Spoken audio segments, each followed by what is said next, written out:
क्या है G7 जिसके लिए नरेंद्र मोदी इटली गए हैं? आइए जानते हैं। G7 में America, Britain, France, Italy, Germany, Canada और जापान शामिल हैं। इटली वर्तमान में G7 7 देशों का समूह की अध्यक्षता संभाल रहा है और शिखर सम्मेलन की मेजबानी कर रहा है। G7 सदस्य देश वर्तमान में वैश्विक सकल घरेलू उत्पाद का लगभग 45% और दुनिया की 10% से अधिक आबादी का प्रतिनिधित्व करते हैं। अपनी परंपरा के अनुरूप अध्यक्षता करने वाले मेजबान देश द्वारा कई देशों और अंतर्राष्ट्रीय संगठनों के प्रतिनिधियों को शिखर सम्मेलन में आमंत्रित किया जाता है। इससे पहले 199 और 2013 के बीच रूस को शामिल किए जाने से इसका G8 के तौर पर विस्तार हुआ था। हालांकि क्रीमिया पर कब्जे के बाद 2014 में रूस की सदस्यता सस्पेंड कर दी गई थी। आर्थिक मुद्दों पर अपने शुरुआती फोकस से G7 धीरे धीरे शांति और सुरक्षा, आतंकवाद विरोधी, विकास, शिक्षा, स्वास्थ्य, पर्यावरण और जलवायु परिवर्तन समेत प्रमुख वैश्विक चुनौतियों पर समाधान और सर्वमान्य मत खोजने के लिए विचार का एक मंच बन गया है। 2003 से गैर सदस्य देशों, एशिया और अफ्रीका के पारंपरिक रूप से विकासशील देश को आउटरीच सेशन में आमंत्रित किया गया है।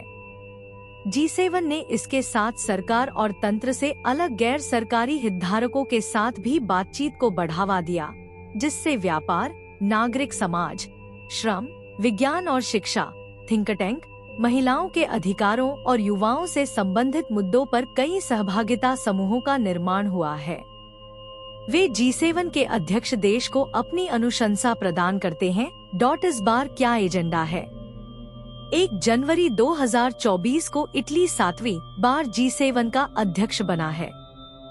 50वें G7 शिखर सम्मेलन के आउटरीच सत्र में 2 सत्र होंगे। आर्टिफिशियल इंटेलिजेंस, जलवायु परिवर्तन और सप्लाई चेन जैसी कुछ नई महत्वपूर्ण चुनौतियों के अलावा यूक्रेन और मध्य पूर्व में युद्ध का मुद्दा छाए रहने की संभावना है। इटली के अनुसार यूक्रेन पर रूस के आक्रामक युद्ध ने उसके सिद्धांतों को कमजोर कर दिया है और बढ़ती अस्थिरता को जन्म दिया है, जिससे दुनिया भर में कई संकट सामने आ रहे हैं। G7 मध्य पूर्व में संघर्ष को वैश्विक एजेंडे पर इसके परिणामों के साथ समान महत्व देगा। G7 नेता अन्य विषयों के अलावा आर्टिफिशियल इंटेलिजेंस पर एक सत्र के लिए परम पावन पोप फ्रांसिस के साथ शामिल होंगे। G7 शिखर सम्मेलन की परंपरा के अनुरूप आउटरीच सेशन में इटली ने कई राज्यों और अंतर्राष्ट्रीय संगठनों को भी आमंत्रित किया है। भारत के अलावा अफ्रीका, दक्षिण अमेरिका और भारत प्रशांत क्षेत्र के 11 विकासशील देशों के नेताओं को न्योता भेजा गया है। इनमें इटली ने इंडिया के अलावा ब्राजील, दक्षिण अफ्रीका, अल्जीरिया, अर्जेंटीना, मिस्र, केन्या, मॉरिटानिया, सऊदी अरब, ट्यूनीशिया और संयुक्त राष्ट्र का नाम शामिल है। हालांकि यूरोपीय संघ G7 का सदस्य नहीं है, लेकिन यह वार्षिक शिखर सम्मेलन में हिस्सा लेता है।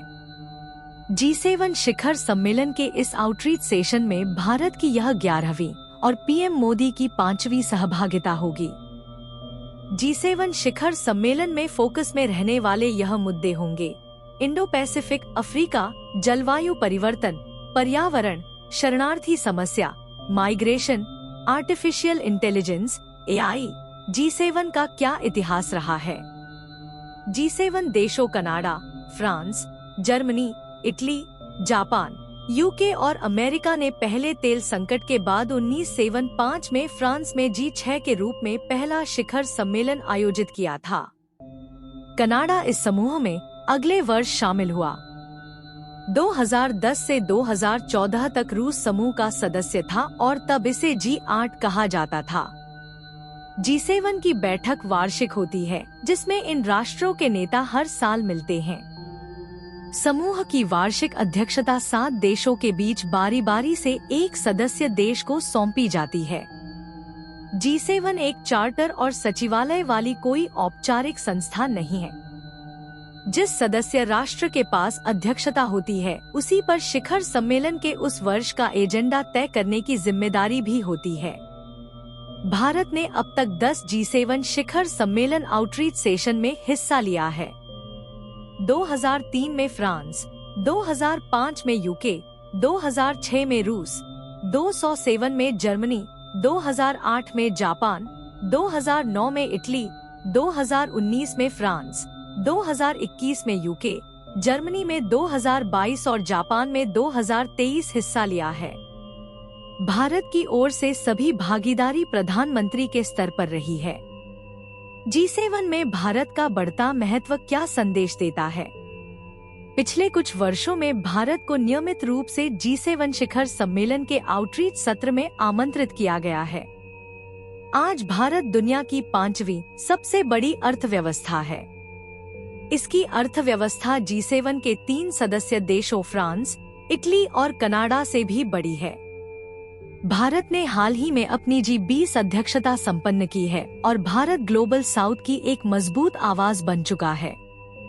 भारत ने पिछले G7 शिखर सम्मेलन में की गई अपनी भागीदारी में हमेशा ग्लोबल साउथ के मुद्दों को वैश्विक मंच पर मजबूती से प्रस्तुत किया है।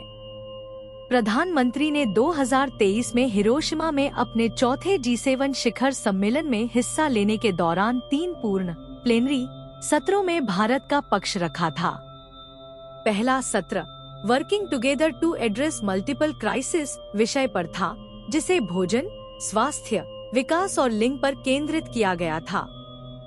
दूसरा सत्र common endeavour for resilient and sustainable planet विषय पर आधारित था, जिसे जलवायु, ऊर्जा और पर्यावरण पर केंद्रित किया गया था। तीसरा सत्र towards a peaceful, stable and prosperous world विषय पर आधारित था। आमंत्रित भागीदार देशों के साथ मिलकर Hiroshima action plan for resilient global food security विषय पर एक संयुक्त दस्तावेज, जॉइंट आउटकम डॉक्यूमेंट अपनाया गया। विश्व के लिए महत्वपूर्ण मुद्दों और प्रथाओं पर अन्य संदर्भों के बीच भारत की कुछ प्रमुख वैश्विक पहलों जैसे lifestyle for environment, LIFE, international year of millets, वैश्विक बाजरा वर्ष, millets and other ancient grains international research initiative, Maharshi MHARISHI को इस आउटकम दस्तावेज में उल्लेख मिला था। 50वें G7 शिखर सम्मेलन में PM की भागीदारी के साथ ही इसमें समिट के दौरान कई द्विपक्षीय बैठकें भी शामिल हैं। बाइडेन और मोदी की मुलाकात संभव। प्रधानमंत्री नरेंद्र मोदी और अमेरिकी राष्ट्रपति जो बाइडेन इटली में G7 शिखर सम्मेलन के मौके पर मुलाकात कर सकते हैं। अमेरिकी राष्ट्रीय सुरक्षा सलाहकार NSA जेक सुलिवन ने कहा, यहाँ उनकी, बाइडेन और प्रधानमंत्री मोदी की मुलाकात संभव है। हालांकि औपचारिक पुष्टि भारतीय करेगा। उम्मीद है कि दोनों को एक दूसरे से मिलने का अवसर मिलेगा। कार्यक्रम का अधिकांश हिस्सा अस्थिर है। सुलिवन ने कहा, जब वे पेरिस में थे तब बाइडेन ने मोदी से फोन पर बात की और उन्हें चुनाव परिणाम और तीसरे कार्यकाल के लिए प्रधानमंत्री के रूप में शपथ लेने पर बधाई दी थी।